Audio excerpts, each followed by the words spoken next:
Have you ever wondered how industrial machines control motor speed with pinpoint accuracy? Or how massive conveyor belts in factories adjust their speed automatically? The secret lies in VFDs, variable frequency drives. But there's more to it. How do they communicate with PLCs or DCS systems? Stick with me till the end, because today we will explore 5 ways to do this and help you pick the best method for your system. So let's dive right in. The first and most traditional method is hardwired I/O. Here's how it works. Digital inputs and outputs, start-stop direction, status feedback. Analog inputs and outputs, speed control using 0 to 10V or 420 Hz signals. Here, potential free relay contacts are used for rerouting PLC DCS control supply, maybe 24 volt or 110 volt or whatever it is, to detect readiness or feedback, and analog signals are hardwired to speed set point and RPM feedback.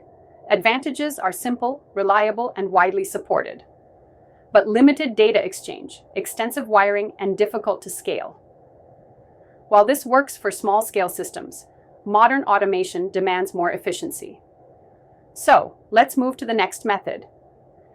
Now we step up with serial communication, RS485 using Modbus RTU. It allows multiple VFDs to communicate over a single cable with a PLC. VFD is set for its address and baud rate and other parameters to communicate serially with PLC DCS data.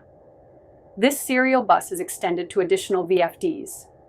Advantages are longer distance, up to 1200 meters, supports multiple devices, more data access than hardwired I/O, but slower speeds, configuration complexity, and requires proper termination for RS485 networks.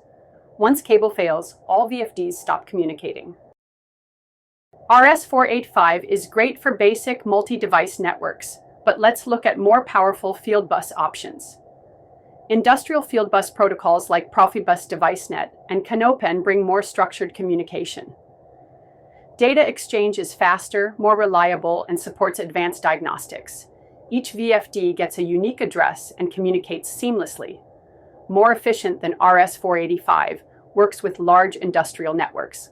But of course, expensive, complex setup, vendor-specific limitations.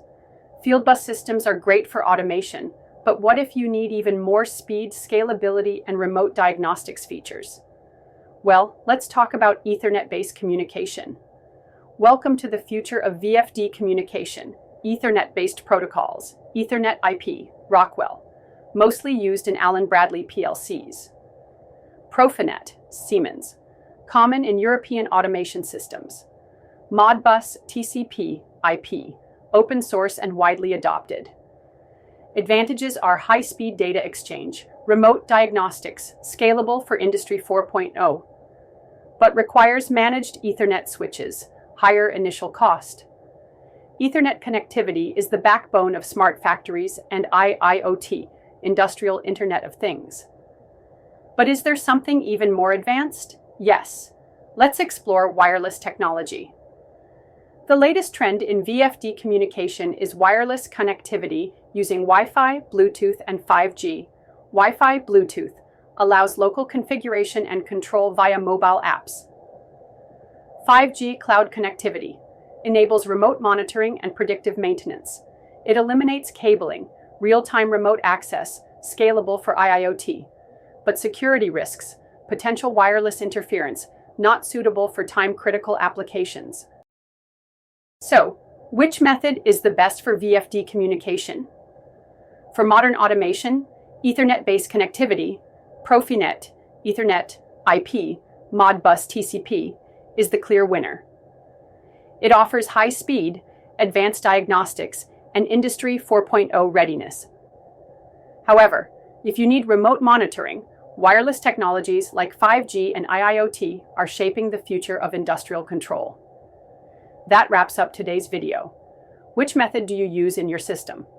Let me know in the comments. Don't forget to like, subscribe, and hit the bell icon for more automation and industrial control insights. Thanks for watching, and see you in the next video.